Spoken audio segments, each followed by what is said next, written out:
everyone, and welcome back to Wake and Take.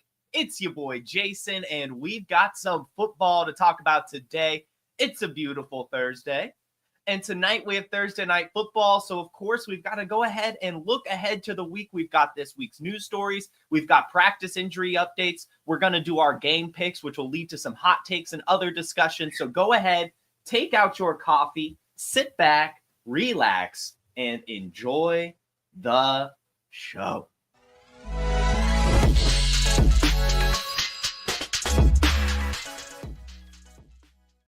Oh, yeah. Good morning, everyone. Our producer, Dustin, in the chat. Best ball on call. Ryan, Lucas, and Ryan. Yeah, yesterday, one of our top comments on yesterday's episode was, dude, change your shirt.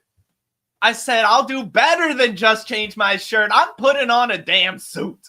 I'm doing it. Today is a new day on Wake and Take. A new dawn is upon us as we are dressing for the job we want, not the job we have.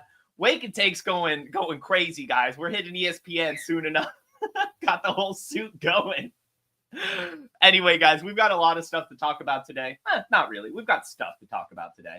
And we want to start with the NFL news, as there's a couple stories that happened this week that I think are noteworthy. We'll start with the Jets. The Jets, of course, have fired their general manager. This is a move we expected and a move we wanted, a move that has been desired by, I'm sure, plenty of New Jersey faithful. Just not a good GM. And we kind of talked about it. They were putting all their eggs in the basket because they knew their job was on the line, right? Like, hey, I'm sitting here. I've got a bad football team. What do? I'm going to bring in an old quarterback to try to win a Super Bowl. Okay, he gets injured. What do? Maybe I try to help the offensive line, maybe just a little bit, and then I'll also spend all my resources to get another old receiver that he's used to, and maybe that'll help me win a Super Bowl. But no, instead of just kind of, I don't know, putting on your reading glasses and looking at this depth chart, looking at this roster, looking at what this team's history is, the division. Even, I mean, like, this isn't even the third best. At this point, it's not even the third best team in the AFC East. I think we might all agree that even the Patriots are better than this football team. And so it makes sense that the general manager's been fired. It's a move that we've been seeing coming all along. And hopefully this marks the beginning of a new dawn. But they have a long way to go. This is going to be an ugly rebuild. Giving the second-round pick for Devontae Adams, horrible.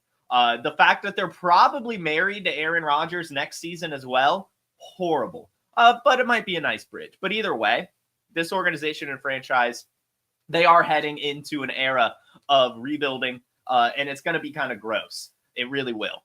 But that might help depending on what they kind of do with the quarterback situation. You know, if Aaron Rodgers is there next year as a bridge, that's not the worst thing in the world. If they can keep just building up the rest of the team, we should still be able to at least get fantasy points from Garrett Wilson and Breece Hall, which at the end of the day, that's all we really care about. And hey, another news story I want to talk about here is a dynasty thing. So if you're not really in the dynasty streets, then I guess turn off your ears. But I also want to use this moment to tell you, you need to play dynasty, as it is just incredible. It is the best way to play fantasy football. And we are having some things develop around one of next year's top prospects, and that is Shedeur Sanders. Shedeur Sanders has accepted an invitation to the East-West Shrine Bowl. Why is that important? Well, the East-West Shrine Bowl generally doesn't have top-tier talent like that, or at least like top expected draft picks. So I don't know if this is a Shrine Bowl is growing moment, or it's a, hey, we might need to be sounding the alarms for Shedeur Sanders moment. Now, call me crazy. I don't want to get too far ahead of myself, but I do understand that there are a lot of negatives in Sanders' game currently. Holds the ball on too long. There's size concerns. He doesn't have the greatest arm strength. Yeah, he does have the pedigree being a Sanders, but other than that, there's not as much going for him as there is for some of the other prospects coming out in this year's draft class. So to me, seeing him accept that East-West Shrine Bowl invitation, it's sounding a little bit of alarms. I'm not going to lie. So if you're sitting there in Dynasty and Superflex and you're waiting to maybe use your pick on Shedeur Sanders, you know, maybe it isn't as exciting as we thought it would be. It's going to be a very interesting storyline to monitor over the rest of this season, but of course into this draft process, because if the East-West Shrine Bowl is the only place he goes, I don't even know if I know a player from last year's East-West Shrine Bowl that we even really talk about seriously, I think like Frank Gore Jr. was kind of this year's Shrine Bowl standout. You know what I mean? So I don't want to get too far of my head ahead of myself here, but man, he might like that's not a good start, is what I'll say. But again, it could be that maybe the East-West Shrine Bowl is growing, right? Like last year, the Senior Bowl. I mean, the Senior Bowl had Michael Penix and Bo Nix, and that was a pretty huge pull for the Senior Bowl, which is probably leading to the Senior Bowl getting some bigger prospects going forward. But Ryan here's calling Sanders flop already, and you know what, Ryan? At the risk of getting too far ahead of ourselves, seeing him accept the East-West Shrine Bowl, that's not a good start. He's trending towards bust already, which is kind of crazy to say in Check's notes, November 21st, 2024. Not even done with the college football season. But it sounds to me like he needs a good landing spot. And that's not necessarily what you want. Everyone needs a good landing spot, but that's not necessarily what you want if you're spending that type of draft capital. Like you want a dope. And well, going to the Shrine Bowl doesn't really help. But we'll see. We'll see. Again, we don't want to get too far ahead of ourselves, but I just really, really wanted to note that because I saw it. And it kind of just made me go, question mark? The Shrine Bowl? Shedeur Sanders, potential top 10 pick to the Shrine Bowl? That's a little concerning to me. It sounds that they really do want to work on some of his fundamentals at a camp, which we'll see.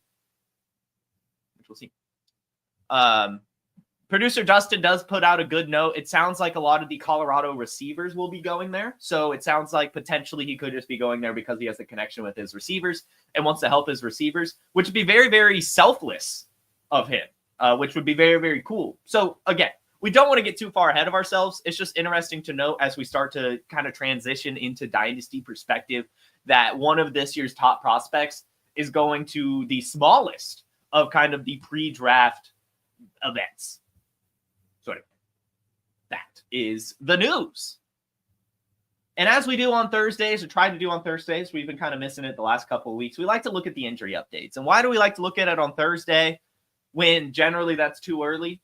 Because you can never be too early when it comes to our fantasy football teams. You just never can. And yes, on Thursday, there's only going to be one practice. And in some cases, no practices for the Monday night team. But still, seeing limiteds, seeing fulls, seeing skips, you can put that into perspective and then monitor it throughout the rest of the week. And we here at Wake and Take, we're the early birds. We get that worm and we look at the injuries early, even if it's Thursday, even if there's only one day. So let's get on into it. We're going to go team by team. And I recommend bookmarking this tab, ESPN.com/NFL/injuries. It's frequently updated with all the practice updates. And soon enough, also had a meeting with Player Profiler Top Brass yesterday. And we are working on getting the injuries tab added to player pages as well at some point. That's probably, in the works, but look for Player Profiler to have some more injury data coming at some point within the next year as well. But for now, just go to ESPN. It is really nice. You get all the practice updates updated. I'm pretty sure they have like some API with the NFL or something because it's almost immediate that this thing gets updated, and it's a really sick website. So anyway, Arizona Cardinals. And we're just going to talk offense. In fact, we're really only going to talk offense that we care about. Like I see here that Amari DiMercado was limited, but do we really care? So the Falcons, they're on bye. We don't really care. The Ravens, nothing too fancy, actually. It looks like on the offensive side of the ball, it looks like only defense. Buffalo, I believe they're on a bye week. The Panthers, Adam Thielen has been medically cleared to play, and he has been practicing this week. So it looks like he'll probably be playing this week for the first time in a few weeks, which is awesome news. We have seen Adam Thielen have a decent bit of success with Bryce Young last year. One of his favorite targets. Now, that's not going to be as much the case this year. There's not as much volume to go around as we know now. I mean, Jatavian Sanders gets the ball. Xavier Legette gets the ball. Jalen Coker's getting some targets. But Adam Thielen should get something as well upon his return. And if he's available, and I would say deeper still, I don't mind taking a swing on him in full PPR just to see what happens. I mean, I think he's still probably a lock for 6 to 7 targets a game. Over under 5 slant routes from Dustin. That's a great one. I mean, probably more routes. We'll see about catches. But yeah, Adam Thielen looking like he's going to return this week. If he's available in, I would say a deeper league, like 12 minimum, I would probably say, like, I don't know if I really want him in my 10 teams, 8 teams, but 12 minimum. And even then, that's probably a deeper 12. My 14 teamers, for sure, get some Thielen. Moving on to the Bears, DeAndre Swift did not practice on Wednesday due to a groin injury. This is very, very interesting to note, as this wasn't even noticed after the game. This seems to have just randomly popped up post-game, which is very concerning. Not practicing on a Wednesday due to a groin injury. Again, only Wednesday. So, of course, he has Thursday, Friday, Saturday to pick up some limited to maybe even a full. But as of right now, I would say pick the hell up out of Roschon Johnson. If DeAndre Swift is out, Roschon Johnson is more than a bell cow. I mean, literally more than a bell cow. There was no one else. At least that's noteworthy. And Roschon Johnson can do it all. That's always been the bull case as it pertains to Roschon Johnson, is he has the size to be a bruiser and fill in the kind of change of pace, short yardage, goal line carries. But if DeAndre Swift went down, Roschon Johnson also has hands. He's very, very good out of the backfield. So keep your eye on DeAndre Swift throughout the week and go ahead and pick up Roschon Johnson. The Bengals, I believe, are on a bye. The Browns, based on this, also looks like a bye. The Cowboys, Brandon Cooks actually picked up a limited practice, so that's interesting to note. Still looks like he is a ways away. It was a walkthrough and only a limited. So Brandon Cooks still not probably returning this week, but does look like he's trending towards the return, which is definitely interesting. I would honestly be surprised if they brought him back, but it looks like he will be bringing him back and playing. But I think if I were Brandon Cooks, I'd probably just sit out the rest of the season. But hey. CeeDee Lamb limited, but we saw him suit up last week, so we're probably fine. And then Jake Ferguson with his concussion did not practice on Wednesday, so it makes it even more difficult for him to be able to clear concussion protocol, missing a practice. So keep your eye on him today. If he doesn't practice at all today, then go ahead and get what's his face? Luke Schoonmaker. And you're right about the Browns. Sorry. It just has everyone listed as out, which is generally what it does for bye weeks, but that's because they play tonight. And they played the Steelers tonight. And I'm totally aware of that. Got lost in the moment. Anyway, the Cowboys. Jake Ferguson, Brandon Cooks, CeeDee Lamb. Those are the people to keep your eye on. CeeDee Lamb probably fine. Jake Ferguson not practicing with his concussion, so make sure you scoop up Schoonmaker and tight end premium. And Brandon Cooks still not returning, but is practicing. Broncos, no one of note. Lions, no one of note. Packers, Josh Jacobs limited. This has kind of been the same thing that has been, affecting him all season, really, but especially over the past couple weeks. He was able to play this week. He's probably fine. With that being said, though, Marshawn Lloyd has been placed on the NFI list with appendicitis. So Emmanuel Wilson is the handcuff in Green Bay. We started making that shift on this week's waivers or last week's waiver episode where Emmanuel Wilson's the backup you want. If he's available, you got to get him, especially with Josh Jacobs continuously playing through injuries. That's not sustainable, especially as we get to colder weather. Emmanuel Wilson is a must roster going forward. Houston Texans, nothing. Colts, nothing. Jaguars, nothing. Chiefs, Isaiah Pacheco.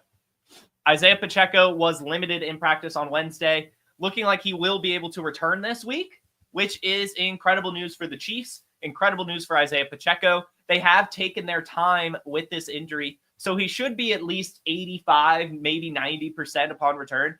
I'm not really going to shy away from starting him at all. I would almost say get whatever you can for Kareem Hunt right now, right this moment. I think that some people may still want to buy Kareem Hunt, thinking that he could get some opportunity as they ease Pacheco back in. I don't think they'll really have to do that. I think Pacheco's fine. We know he's a dog. I mean, he played the Super Bowl with a broken hand. So I would look to get anything for Kareem Hunt right now. The Raiders. Zamir White did not practice, and neither did Alexander Madison. So continue holding on to Dylan Lobb and I guess Amir Abdullah. But my take is that the Raiders would probably lean Dylan Lobb. I think they would lean Dylan Lobb over Amir Abdullah. I know that Dylan Lobb fumbled his only carry. But I think we would see similar to what we saw in Buffalo with Ray Davis, where the one further on the depth chart actually gets elevated for game day action for some reason, right? Like they're just better in that role, right? Amir Abdullah is someone you can trust with a few touches here and there, a role player, but he can't handle a true amount of volume. I think Dylan Lobb can with his youth and his profile where he excels as a pass catcher. Make sure you get Dylan Lobb, as Zamir White is not practicing and neither is Alexander Madison. Charges. Nothing on the Charges. Rams. Nothing. Dolphins. Tyreek Hill limited, but he'll be fine. Vikings. Sam Darnold limited with a foot injury. He'll be fine. Josh Oliver didn't practice. So more targets for TJ Hawkinson, I guess. And I believe Johnny Munt may be right behind Josh Oliver. Patriots. No one really of note, although Austin Hooper was limited. But we're not really too worried about that. The Saints. Nothing. Giants. Theo Johnson limited due to a back injury, but probably fine. Darius Slayton practiced in full upon return from his concussion, so should be back this week. The Jets. Nothing. I think they're all bye, actually. Eagles. Devontae Smith not practicing with a hamstring injury, so definitely monitor that. We hate hamstring injuries, but given Devontae Smith's status with the organization and within the NFL, Wednesdays are generally veteran rest days, so he might be fine. But with it being a hamstring, it's going to be hard to want to start him, especially if he only stays limited all week. So definitely monitor Devontae Smith as he's not practicing so far with a hamstring injury. Will probably play, but definitely something to monitor. Steelers, they're playing tonight. No one really interesting to note as it pertains to injuries. The 49ers. George Kittle says he will be playing this week against the Packers. Brock Purdy, limited on Wednesday. Jacob Cowing, limited as well, but we don't, care too much. So really just keep your eye on George Kittle. He says he's going to playing through a hamstring injury, so maybe he won't get too much volume. But he will be out there, which is definitely good news for the 49ers. Turtle asks if I'm big into fantasy football. I would say yes. I'm doing a fantasy football show. I love this. The Seahawks. Noah Fant, still not practicing with his groin injury. So look for Noah Fant to probably still miss more time.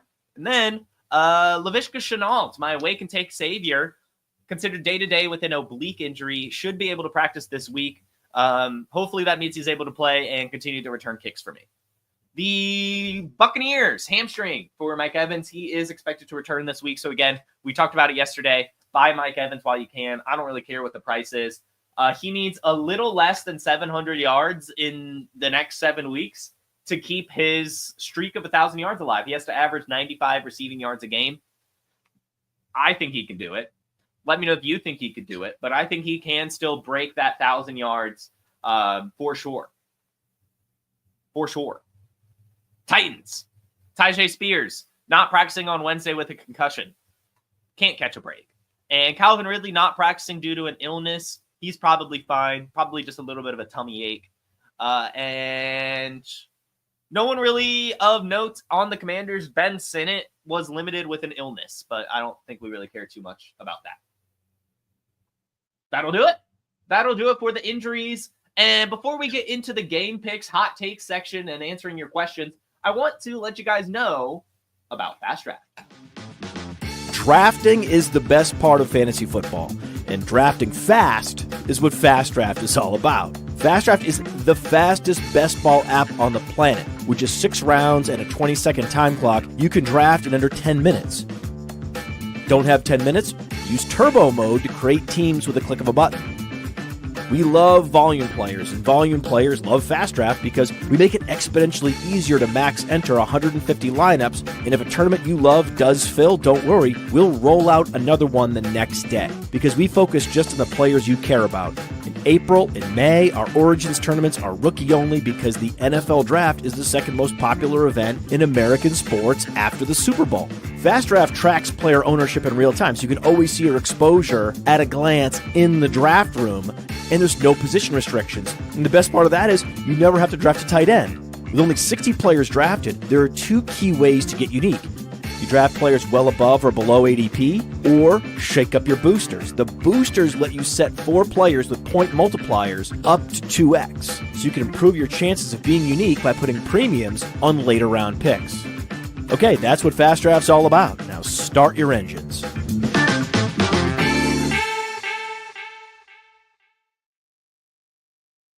Guys, I didn't mean to have that up already. Guys, I can't recommend Fast Draft enough.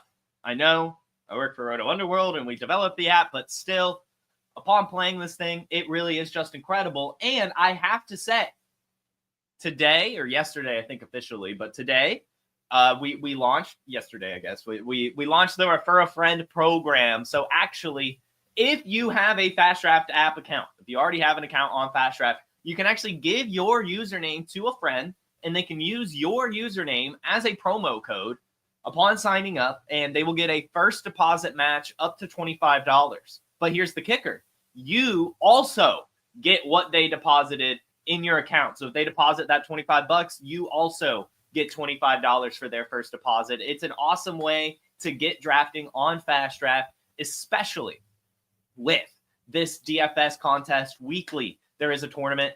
The first one last week, we almost filled it over 90% full. So this week we'll definitely fill it. Get drafting on Fast Draft. Do it today. And my username, Billy Joel Fan 87 for a first deposit match up to $25. And you could also, once you make an account, give your username to your friends. So, guys, I see a lot of questions, but before we get to those, I do want to go ahead and do some game picks, talk about these games and all that stuff, and then we'll answer your questions. So, without further ado, let's get right on into it. Let me do this one. Oh. All right, so tonight we have the Steelers heading to Cleveland to take on the Browns. And one thing to note, and shout out our producer here, Dustin, just doing fantastic work this morning, Dustin. Thank you so much, man. Is the weather. The weather is horrible. The weather is horrible tonight. And who does that benefit most? That's the Pittsburgh Steelers. I've got to be honest with you. I have to go with the Steelers with that kind of weather. If they're really going to be playing through 10-plus mile-per-hour winds with potential rains, the best running team is going to get there. And as much as I love Nick Chubb, he has lost a lot of juice. Jerome Ford isn't that great. I think Najee Harris, maybe even use Justin Fields creatively tonight. That would probably be the way to go for Pittsburgh. Maybe even some Jalen Warren, Scorderell. They're just a little more equipped for this type of battle. Otherwise, if it was a full weather, like daytime game, I could see, a fun little shootout here. Jameis versus Russ, both of them just slinging it. But with the weather looking as bad as it is right now, I think it's going to be hard for that type of game, which means kind of lean on the run game tonight, which should benefit the Steelers. Yeah, Brittany, I don't know why I love Billy Joel. The Stranger is such a good album. It's such a good album. Anyway, with Cleveland being a passing team now, I just don't think this game's going to be that beneficial for them, unfortunately, which leads us to, of course, Sunday slate. And the Vikings are heading to Chicago to take on the Bears. They are actually favored by 3.5 points. And I'm curious here, Vegas is expecting a 39-point total. I want to say that it could go over the 39-point total. I would take the over on that. As it pertains to the game, call me crazy. I think the Bears win this one. I think they do at the very least. I think they cover the spread. We saw this week Caleb Williams look a little bit better. He started scrambling a little bit more. Rome Odunze got more involved. I think this team is finding their identity. And I think the Vikings defense is one that they could actually, I know it's a tough defense, but the holes in the defense actually kind of benefit the Bears, the kind of scrambling, the pass game, all the different receivers. And especially if DeAndre Swift is looking banged up, the best part of the Vikings defense is their run defense. And it looks like they're probably not really going to be able to rely on that in this game anyway. So I think the Bears are going to pull off a shocking upset here. Caleb Williams, I'm going to call it right now, 3 tutties, 1 on the ground, 2 in the air. Rome Odunze catches one of them. That's our hot take for this one. Chicago Bears beat the Vikings off the heels of a Caleb Williams 3-touchdown game. 1 of them on the ground and 1 of them to Rome Odunze. Let's go, Da Bears. Should be a fun game, though. I'm going to call the over on the 39. Lions heading to the Colts, favored by 7.5. God, the Lions are so good right now. I see that 7.5, and I'm like, damn. That seems pretty high, especially with Anthony Richardson looking pretty good last week. But I'm going to go ahead and say this. I would not be shocked if Anthony Richardson looks bad this week. It's just the fantasy football space and community. It's so fickle. And I just think it would be so hilarious if we spend all season essentially roasting Anthony Richardson. And then he has this one good game and everyone again now is, oh, Anthony Richardson's the top 10 dynasty QB again. And then he's going to come out against the Lions and stink it up. Less than 50% completions, maybe 1 touchdown. That's like a broken play to Alec Pierce. And the Lions win by 20. That's my prediction for this game. I know that seems mean to the Colts, but that just feels exactly like what's going to happen here as we give up on Anthony Richardson. We get back on him after 1 performance, and then he reminds us like, oh yeah, he's inconsistent, which is fine. You're allowed to be inconsistent in the NFL. We just have to accept that and realize that as fantasy gamers. Maybe a good Jonathan Taylor game, though. Let's hope for a good Jonathan Taylor game. But on the Lions, I'm calling a Jameson Williams touchdown, and I'm calling they will cover that 7.5, and I think Anthony Richardson's going to look poor. The Dolphins hosting the Patriots, favored by 7. And you know what's funny is the Patriots always lose in Miami, but generally they do it like right at the beginning of the season. I think now in November, they lose that kind of home field advantage that they normally have in Miami. And I just think that the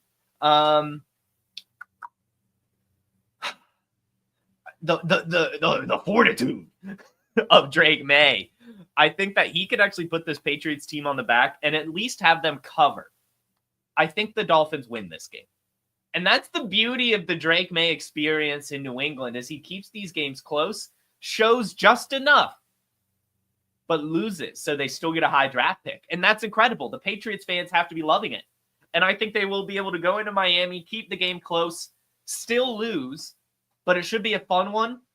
And I'm calling this, remember it when it happens, Tyreek Hill, 200 yards, 2 touchdowns. I've been saying it for the past few weeks. Tyreek Hill is a sleeping giant. We are fading him way, way, way too much. With Tua back, it's only a matter of time before we see the spike week. And what better time than a divisional matchup at home with a piss-poor defense that the Patriots have. Tyreek Hill, monster performance this week against the Patriots. Fire him up. The Patriots still keep it close, though. I want to make that point. But the Dolphins win. Tyreek Hill, huge game. Drake May, awesome, but still loses. Buccaneers, heading to the Giants, favored by 5.5. Easy. I don't know if the Giants will score a touchdown. I'm going to be honest here. I do not know if the Giants score a touchdown. I do not trust Tommy DeVito. And I've got to be honest, going up against this Tampa defense coming out of the bye, I think it's going to be very tough for Tommy DeVito to do anything against this Buccaneers team, who now can kind of breathe a sigh of relief, right? The Falcons started the season off so well, undefeated in the division, and then lose 2 straight against subpar opponents. Now the division is wide open again. As they head into the second half of the season, coming out of the bye week with Mike Evans back, the Buccaneers are fired up. They are going to dismantle this Giants team. Even Malik Neighbors struggles in this one. It's going to be very, very tough. The Buccaneers should win this one. And I'm going to go ahead and say it as well. Mike Evans has 100 yards and a touchdown. Again, Mike Evans needs to average 95 yards a game for the rest of the season to keep his streak alive. I think that is an easy task without Chris Godwin for him. We're calling that he keeps the streak alive, and it starts this week with 100 yards and a touchdown against the Giants. And Happy Hudson, you ask an excellent question. Does Mike Evans coming back unlock McMillan? And we talked about this on the waiver episode. I think so. I just think in general, Mike Evans unlocks the entire Buccaneers offense, right? Just the fact that they will be, better.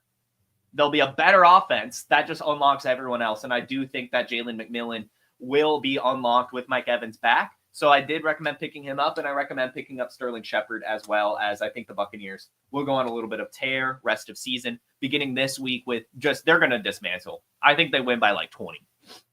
Commanders hosting the Cowboys, favored by 10.5. That's a huge spread.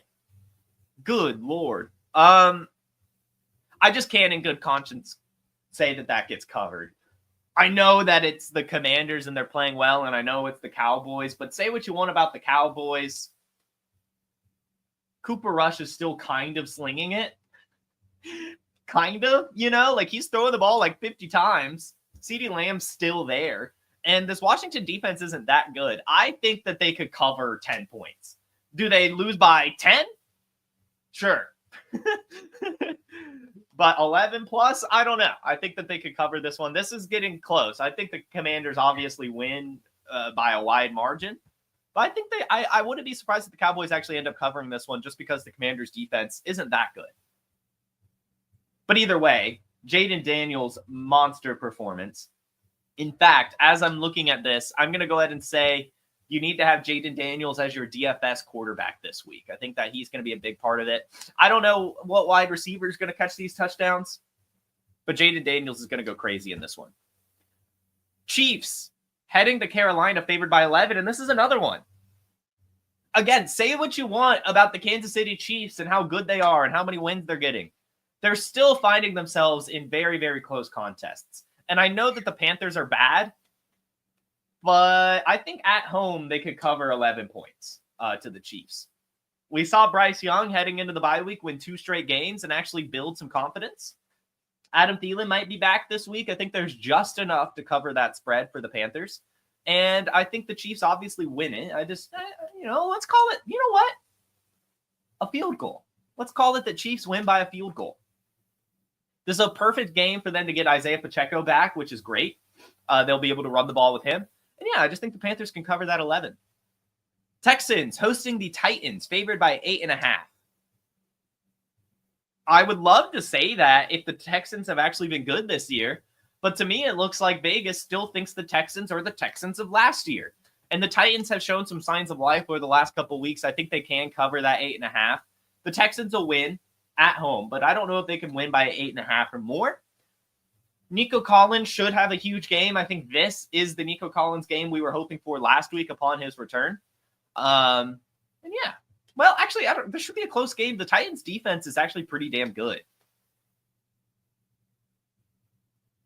I'm taking away my Nico Collins take and saying that this is a Tony Pollard, Joe Mixon game. It's just a battle of those guys, really. The secondaries kind of stunt each other in terms of the passing game, and it's going to come down to the run game. Texans still win it. Broncos heading to Vegas, favored by 5.5. And yeah, they can cover that. Easy peasy lemon squeezy. This Broncos team is really fun right now with Bo Nix. I think he gets 3 touchdowns in this one, continuing his Offensive Rookie of the Year campaign. It's still, of course, going to be Jaden Daniels, but Bo Nix will continue to push him as the season goes along, beating the Raiders in Las Vegas pretty handedly. Packers hosting the 49ers, favored by 2.5. I think the 49ers win this one. And Dustin, remember this. Don't clip it yet. But once it happens, we'll clip it. Or maybe clip it because I'm pretty confident. Christian McCaffrey game. This is the Christian McCaffrey game. We have seen Christian McCaffrey the last 2 weeks get all the volume in San Francisco, but we haven't seen the touchdowns yet. I think against the Packers in this little bit of a pseudo playoff game, I think Christian McCaffrey comes to life. This is his 3rd game back now. He's fully acclimated, up to game speed. I think we see over 100 yards, over 25 touches, and 2 touchdowns for Christian McCaffrey against the Packers He's going to be a DFS winner this week. Get him in your lineups. Trade for Christian McCaffrey before the ceiling game. Do whatever it takes. I'm confident in this one. This is a Christian McCaffrey game. This is a screaming Christian McCaffrey game against the Packers. Look for the ceiling performance for him. Look for the offense to run through him. And look for the 49ers to upset the Packers in Green Bay. Arizona heading to Seattle, favored by 1, and the Seahawks win. The Seahawks at home against the Cardinals, that's just a death sentence for the Cardinals, unfortunately. They always struggle in Seattle, especially. Should be a fun one. Should definitely be a fun game. I think both teams can get up over 20 points in this one. I'll say JSN keeps it going in terms of the volume, but DK Metcalf is the one for points this week. On Arizona, I think we see a good Trey McBride game and a quiet Marvin Harrison Jr. game. I think he kind of gets locked down by Tariq Woolen, unfortunately. So Trey McBride is where Arizona is going to have to find some opportunity, and I guess him and James Conner. But the Seahawks get it done. Kenneth Walker looks good. DK Metcalf looks good. JSN looks good. Actually, Tyler Lockett scores a sneaky touchdown as well. In fact, it's a game winner. The Eagles heading to Los Angeles to take on the Rams, favored by 3. And I'm actually going to give it to the Rams at home. Sunday Night Football. That is Matthew Stafford's territory. You cannot go in to that stadium and take that from Matthew Stafford in primetime, especially with both Puka Nacua and Cooper Kupp playing the way they are. This is an excellent game. This one's going to be fun. This is going to be like playoff football. Both Jalen Hurts and Matthew Stafford have a good game here. Even without Devontae Smith, it looks like. But Cooper Kupp, Puka Nacua, they get it done. Sorry, Mark. Mark's pissed. The resident Eagles fan is pissed. The Rams upset the Eagles on Sunday Night Football. Matthew Stafford over 300 yards and 3 touchdowns. What can I say? I don't make the rules. I just follow them. Puka or Nico, give me Puka. Baltimore heading to Los Angeles to take on the Chargers, and I do think the Ravens get back on track here. Greg Roman has his ties to Lamar and maybe has some ideas or whatever, but I think the Ravens, they've been stumbling a little bit too much. I think this is an excellent bounce-back opportunity against that Chargers defense. Should still be a fun, competitive game. I don't think it'll be necessarily that high scoring as much of these, as fun as these offenses are. I think it's definitely going to be like Lamar and Derrick Henry on the ground versus like J.K. Dobbins and Gus Edwards. I don't know why I feel that. I think this is going to be like a very classic football game when I look at it. And I do think the Ravens pick up the win in Los Angeles, getting back on track. And those are our picks and hot takes. Now let's answer some questions, and then we will get out of here. Thanks again, as always, for tuning in, guys. While I'm pulling up and going through the questions, make sure you hit that like button and subscribe to Player Profiler as well as Player Profiler News. You can as well hit that bell. You get notified when we go live, which is just all the time. Incredible content coming out on the daily. All right. Rainy or not, Charlene says, start your Steelers. I guess Russell Wilson has played in Seattle, as you said. Kind of used to it. You're right, Ryan. Marshawn Lloyd just cannot catch a break. It is disappointing. Would I trade A.J. Brown and Rashad Bateman for JSN and Drake May? If this is Superflex, yes. If this is Superflex, Joe, I am smashing that and running to the bank. That is an insane trade if it's Superflex. Even in single quarterback, I think it's probably pretty close if you need a quarterback. All right, you are offered Bijan Robinson and Tank Dell. You would have to give up Aaron Jones, Malik Neighbors, and Evan Ingram. It's full PPR. I don't think that's enough. Unfortunately, it's very, very close. And I guess, Evan, it's ultimately going to come down to your roster build. If you need running back and you'd rather have Bijan over Neighbors, that's fine. But generally, when I look at it from just a normal perspective, you would rather have the young, elite wide receiver in Dynasty. Malik Neighbors more than likely is going to have a longer shelf life, a higher ceiling, and be on your team as a better contributor, especially since it's full PPR. I know Bijan Robinson's a stud, but Malik Neighbors in Dynasty is just someone you've got to hold on to. I know it's going to be tough the next few weeks with Tommy DeVito at the helm, but I don't think this is enough. And I'm even a Falcons fan, I'm the Bijan guy here. but it's just tough for me to want to move on for Neighbors for Bijan. Who do I prefer rest of season, Jaden Daniels or Herbert? Probably still Jaden. Jaden Daniels with that rushing floor. I know it's kind of switched over the last few weeks. Jaden Daniels slowing down, Justin Herbert heating up, but you still got to go with the Konami code. All right, Zay Flowers or Tyreek Hill? Not Tyreek Hill. As we talked about, actually, this is kind of funny. I talked about it. I called the Tyreek Hill game on my hot take section and even said that I felt like the Ravens-Chargers game would come down to the run game. I think it's going to be a slow, methodical type football game, which could help Zay Flowers. It could. But I'm really feeling that Tyreek Hill ceiling game. Would I trade Derrick Henry for Devon Achane?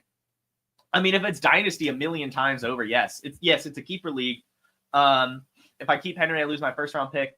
If you keep Achane, you'd lose your ninth-round pick. Easy. Yeah, dude, go get Devon Achane and, yeah, just lose your ninth-round pick. Easy stuff, Turtle. Najee or Tracy in the flex. I want to say Tracy, but I'm just really not sure how this Giants offense is going to look. And with the weather looking the way it does in Pittsburgh tonight, or Cleveland tonight, I think that they will have to lean on Najee Harris a little bit more. So in terms of a floor play, I think it's Najee.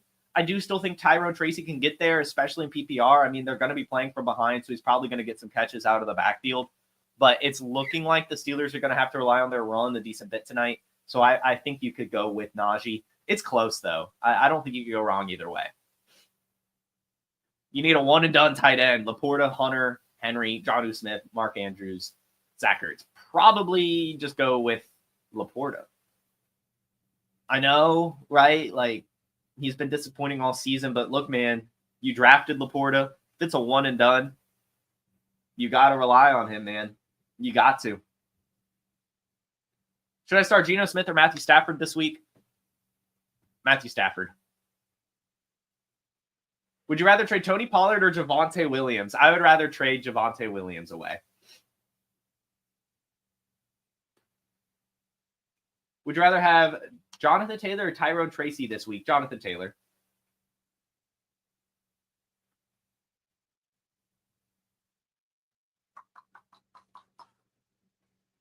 Jameis, Cutlets, or Bryce Young? Probably, man, probably still Jameis. I know the weather's bad, but, I mean, they're probably still going to let him sling it. I mean, that's just all he does. Yeah. Puka or Nico, I think I already answered as Puka. JSN or Otton in my flex. Probably JSN. I don't think Otton is as locked on or locked in with Mike Evans back. Player Profiler needs to get on Blue Sky, Jason, too. I did make a Blue Sky account at Player Profiler on Blue Sky. I also at JFootballWine on Blue Sky. I don't know. Social media is weird. Tillman tonight or Myers? Probably Myers. And then, all right, we start 2 QBs in Superflex. My other QBs are Love, Murray, Williams. I don't know if there's a question in here. Oh, that was answering your question about your trade earlier. Yes, definitely. If you're getting Drake May in that league, you definitely got to do it. Cool. That should do it. Guys, this is Wake and Take, and you guys are an awesome audience as always. Make sure you hit that like button. Make sure you subscribe, and make sure you tune in tomorrow for our starts sits. We're going to give 1 start, 1 sit by position, as well as 3 flex plays as we look forward to week 12.